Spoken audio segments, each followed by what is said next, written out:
The human race breathed a sigh of relief when we finally colonized Mars.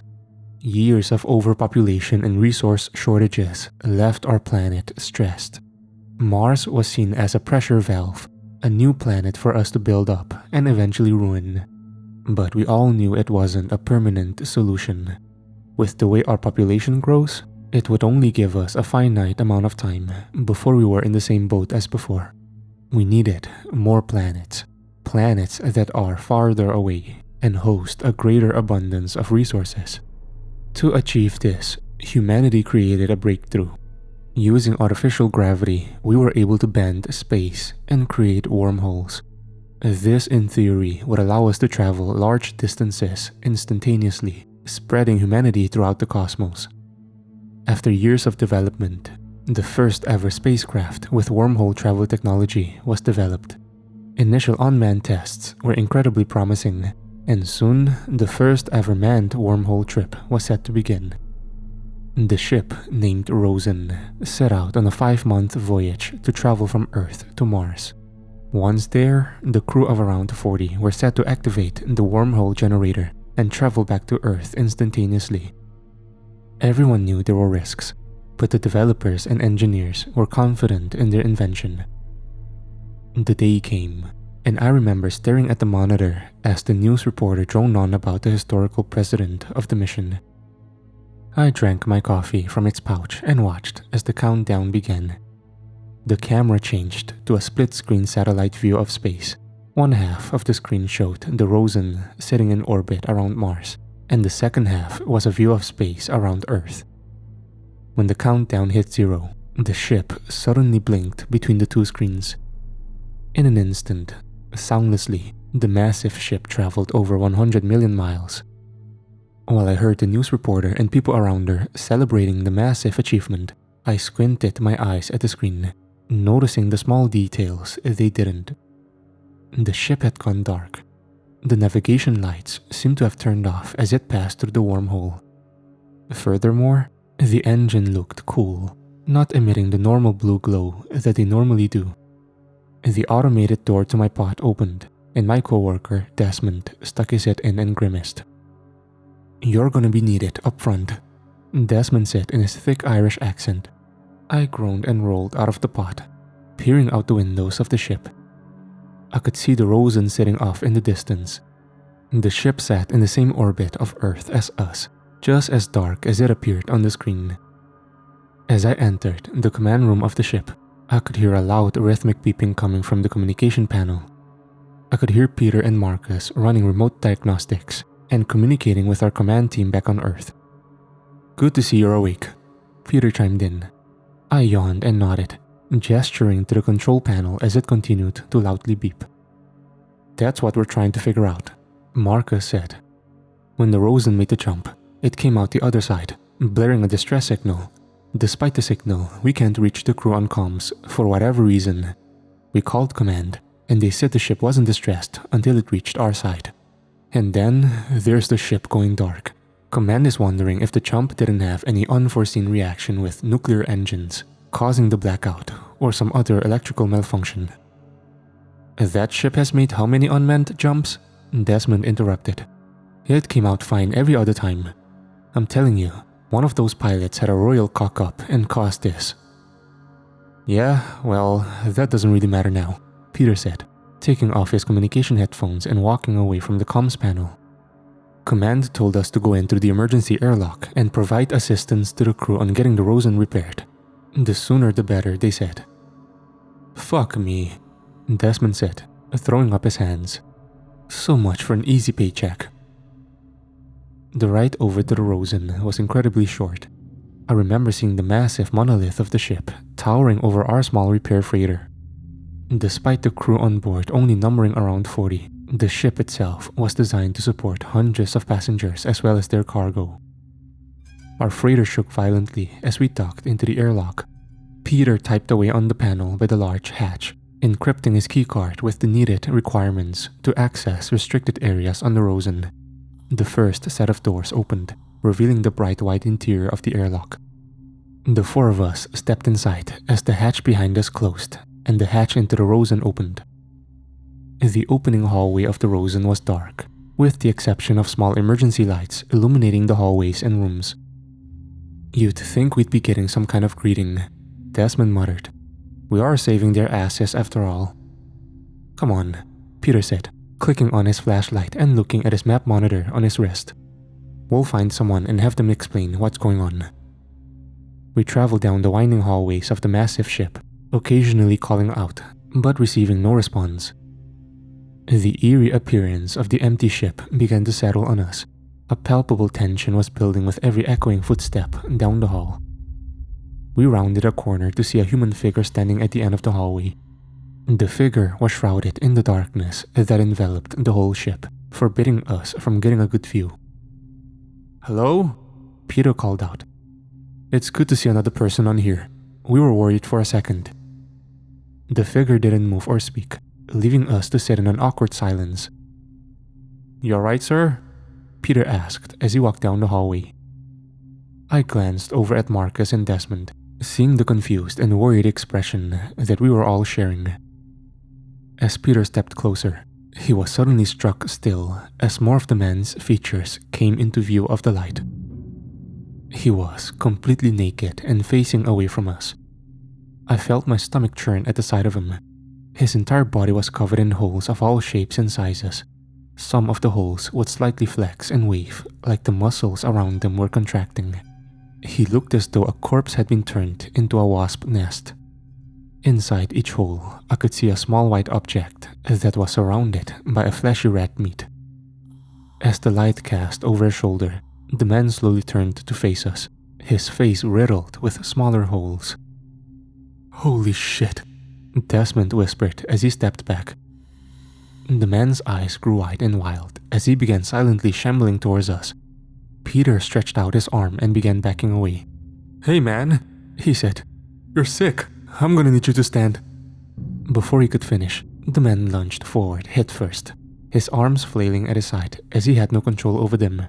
As he lunged, the holes in the man's head produced deep red tendrils. At the tips of each tendril were the white objects that I could now see were what looked like hooked porcupine quills. Peter dodged the incoming attack, and the man slammed onto the ground. Marcus reared back to kick him, but Peter stopped him. "Don't touch him! Look!" Peter yelled, pointing to the holes on the man's sides and back, now protruding those barbs. Before an argument could be had, the man on the floor jumped to his feet and pounced on top of Desmond. We watched in horror as the tendrils shot from the man's body and into Desmond's flesh. Desmond screamed and attempted to push the man off of him, but it appeared the tendrils just pulled tighter and tighter. I watched as the tendrils would retract and shoot back out into Desmond's skin, burying holes into his body. Peter and Marcus stood back in shock and horror, not knowing what to do to get the man off of Desmond without being struck by the flailing barbs that rose from the man's body. Looking at the man, I noticed a detail I hadn't seen before. Out of the man's left leg, I noticed a long tendril that extended out of one of the holes and down the hall, rounding the corner. Without thinking, I dropped down to my hands and knees and grabbed hold of the long tendril. It was warm, and I could feel it pulsing in my hand, like a large vein. I tightened both hands around it and began pulling it apart.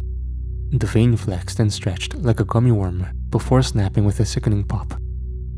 The man on Desmond suddenly flailed back, all of its tendrils retracting back into its body. The thing lurched to its feet, its arms still drooped at its sides. We prepared for another attack, but the man seemed to just walk aimlessly into the walls of the hallway, as though it was suddenly blind. I was so focused on the man that I didn't even notice Marcus running up behind him. Marcus raised up the large wrench he had retrieved from his tool pack and prodded it down on the back of the man's skull. The man fell to the ground, and Marcus hit his head over and over. After a few hits, the man's head was just a pile of mush, but his body was still struggling to get back up. I looked down to see Desmond bleeding profusely from his dozens of wounds. I knelt down beside him, but I knew there wasn't anything I could do. "Oh my God," Peter mumbled under his breath.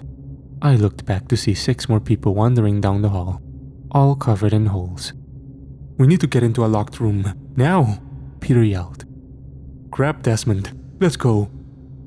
Marcus and I dropped to Desmond's side, grabbing him by the shoulders and dragging him away from the approaching horde. Peter ran to the nearest room and placed his keycard on the scanner. The scanner dinged, and the door slid open. We quickly pulled Desmond into the room, his screams of pain echoing down the hall and causing my ears to ring. Once on the inside, Peter used his keycard to shut the door, typing in a code on the scanner to activate the room's locking mechanism. I quickly looked through the items at our disposal, searching for anything that could help Desmond's injuries. "What the hell was that, Peter?" Marcus said, kneeling by Desmond. I don't know," Peter murmured under his breath. We could hear the horde outside, slapping their bodies against the door. "I mean, was that the crew?" Marcus's voice shook. "I don't know, Marcus," Peter shouted as he hovered his hands over Desmond's mutilated body. "Some of these holes got through the ribcage. We need to stop the bleeding." Desmond had stopped screaming by now. Perhaps he had gone into shock. I found a small first aid kit and began running to Desmond's side. Looking back, I should have known it wouldn't do much to help. His wounds were too extensive, but holding that little white box filled me with so much hope. I froze when I reached his side, his glossed-over eyes and pale skin staring at me. Desmond was already dead. Before any of us could say a word, a new sound emanated from the door. A low buzzer sound followed by the metallic clicking of the locking mechanism. We slowly rose to our feet, a cold chill running down my spine as I recognized the sound. "Oh my God," Peter whispered. "They're trying codes." "They aren't getting it right." Marcus turned to Peter. "Maybe they don't know the override code." "We aren't sticking here to find out," Peter announced. "Get the pry bar out of your toolkit." Peter took the tool from Marcus and went to the opposite side of the room. He pushed the contents of the shelves in order to climb up to the large air vent. While he worked, I looked around in the storage room for anything I might use as a weapon, eventually finding a small tool bag that contained an average-sized pocket knife. It wouldn't do much, but it was something. Using the pry bar, Peter popped off the opening to the ventilation shaft before calling us over. We filed into the ventilation shaft. It was cool, cramped, and dark in the vents. The floor and walls creaked and squealed as we shimmied through them. "Where are we going?" Marcus asked. Peter looked down at his wrist monitor and scrolled along the map of the ship. "There might be an air vent near the airlock," Peter replied. "We can shimmy back and get into our ship. We'll call command and let them deal with this." The track back went by quickly. Adrenaline was still pumping through us all. As we moved along the vent, I heard the distinct sound of the generator kicking on. The ship's electrical power appeared to have been restored. We could see light shining through the slats up ahead that Peter pointed out as the vent near the airlock. Once we reached the exit vent, Peter froze as he looked through the slats of the vent. "Shit," he whispered. I looked through the slats to see a mass of infected humans huddled around the airlock entrance, their bodies riddled with the pulsing holes of the ones before. "Why the fuck are they here?" Marcus asked quietly. "They must have known we'd come back," Peter whispered, his brow furrowed as he watched them. Without warning, Peter drew back his fist and punched the side of the ventilation shaft. The loud bang caused Marcus and I to jump in fear. "What the hell are you doing?" Marcus whispered. "Look," Peter said plainly, pointing at the slats. We looked out to see that the infected hadn't moved, hadn't reacted at all to the sudden loud noise. "These vents make a lot of noise as we travel through them," Peter explained, his eyes narrowing. "They would have heard us a while ago." "Why didn't they react?" Marcus asked. "The one we faced down the hall," Peter replied, his voice no longer concealed in whispers.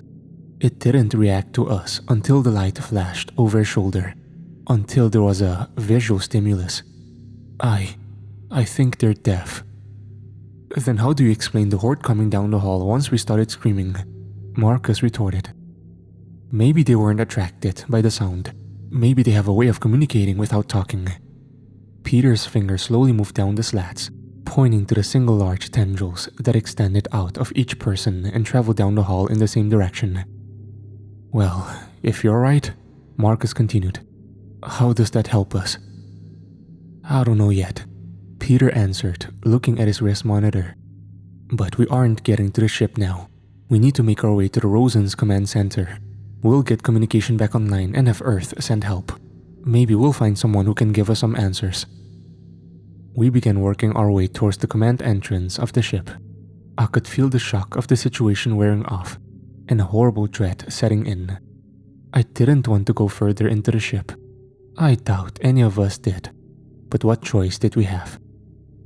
We passed alongside one of the cramped engine rooms. I looked through the slats of the vent to see multiple infected people huddled in the room. Their grotesque bodies moved erratically against the machinery. Some seemed to be holding tools, while others had their hands slapped onto monitors, their fingers snapping awkwardly as they appeared to type. "What are they doing?" Marcus asked. We sat in silence for a long moment, observing them before Peter's shaky voice piped up. "They're trying to repair the ship." My eyes widened as I finally noticed what Peter had. It was rudimentary and wrong, like a child mimicking a mechanic. But he was right. They were trying to do maintenance. "How is that possible?" Marcus asked. "How do they know to do that?" "Maybe they maintain some kind of memory?" Peter answered. "They could be acting out repetitive actions. Same with trying the codes on the door. Muscle memory." "Why would they want to get the ship's engines running?" Marcus questioned. "Where the hell do they plan to go?" "I don't know. Maybe." Peter stopped himself. I looked over to Peter. I could see his hands shaking. He was our team leader and was doing everything to maintain his composure, but I could see it on his face. He was terrified.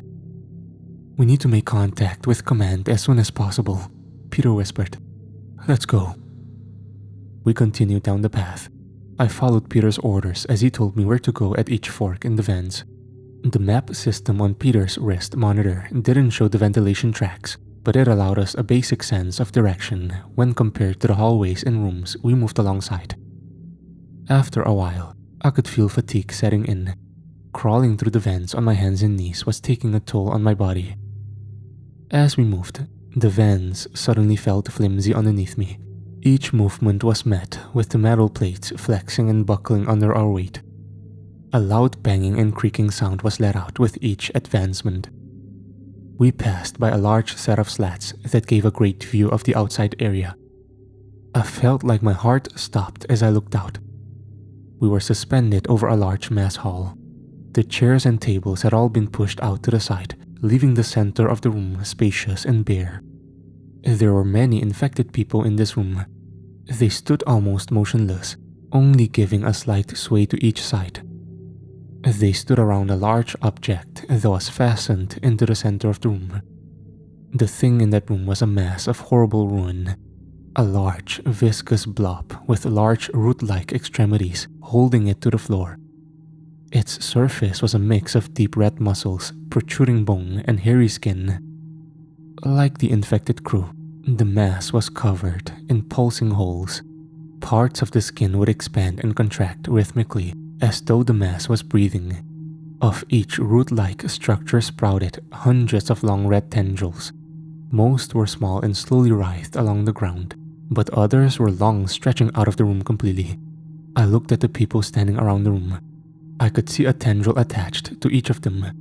It extended out of their body and connected them to the mass. Before any of us could say a word, we heard footsteps approaching from underneath us. We looked down to see two more infected people walking into the room. I heard Peter's breath hitch as we saw them dragging Desmond's lifeless body into the room. Pulling him by his arms, the two infected held up his body before the mass. He had been stripped naked, and his injuries looked much more severe, appearing as though he had been mostly hollowed out. The smaller tendrils around the mass stood up and wriggled in the air, as though they were being puppeted by a sick ventriloquist. We watched in horror as the tendrils grew in size and stretched out towards Desmond's body, slithering into the holes. I felt sick as Desmond's skin proceeded to deform and gyrate like a blister stuffed with worms. The tendrils began breaking off of the mass and fully entering Desmond's body. Our co-worker's corpse suddenly lurched back, his back bent to a point of almost breaking. His arms and legs erratically waved around, almost as though it was testing the body's limits. I watched as a thicker tendril snaked its way out of Desmond's leg and crawled along the floor before finally reuniting with the mass in the center of the room.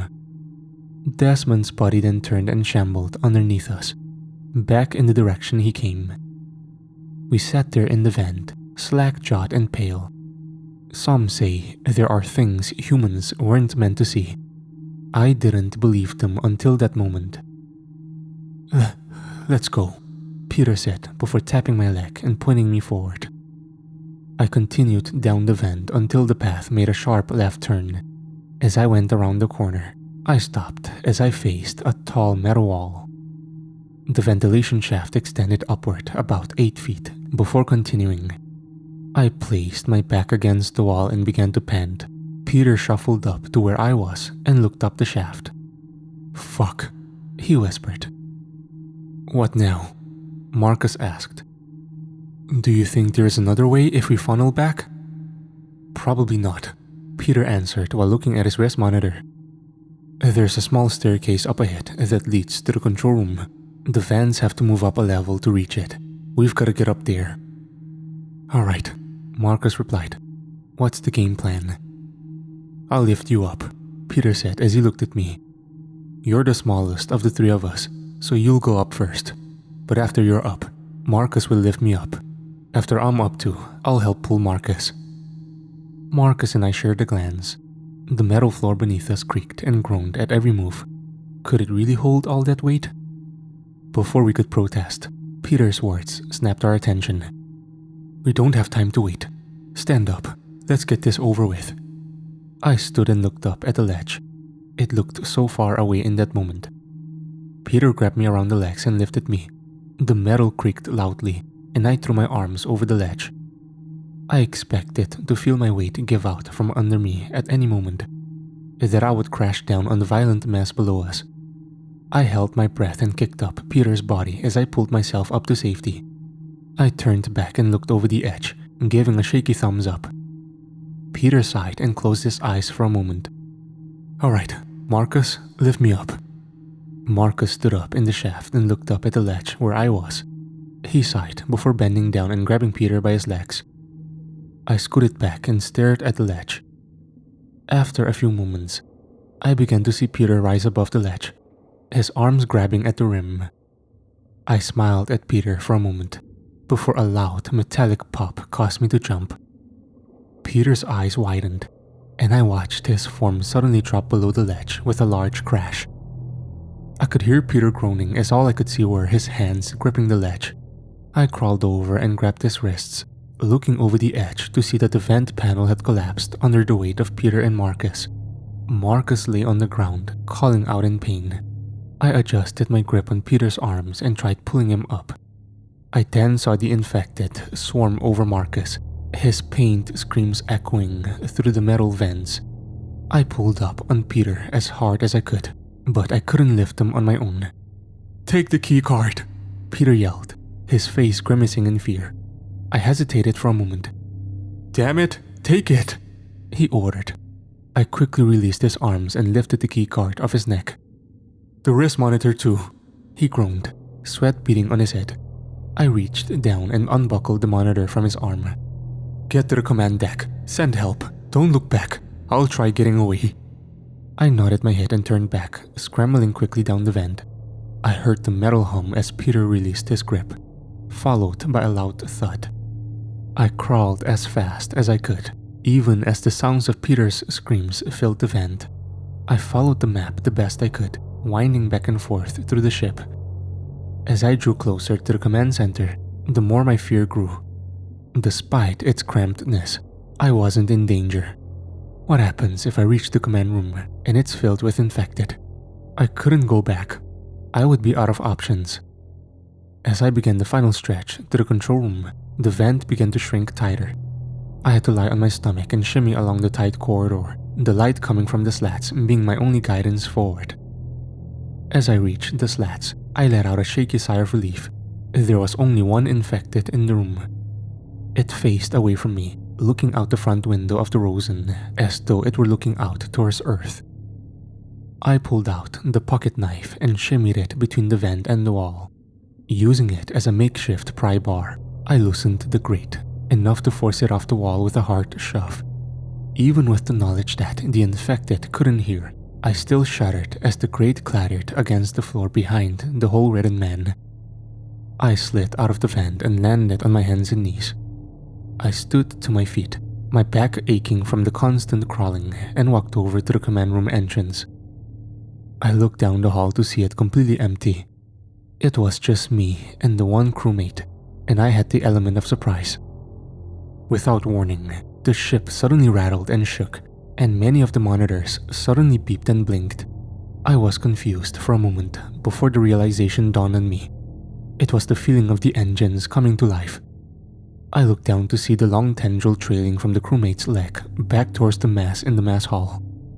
The infected in the room seemed to notice the sudden shake as well. I watched as the man slowly turned away from the window to face me, his eyes lighting up when he saw me. Seizing the moment, I reached down and grabbed the tendril, sliding my pocket knife underneath it and slicing the tendril in two. Immediately, the crewmate in the room began to convulse and thrash about in a confused manner. I ran up to the infected man, bringing my leg up and planting my foot hard into his hole-ridden chest.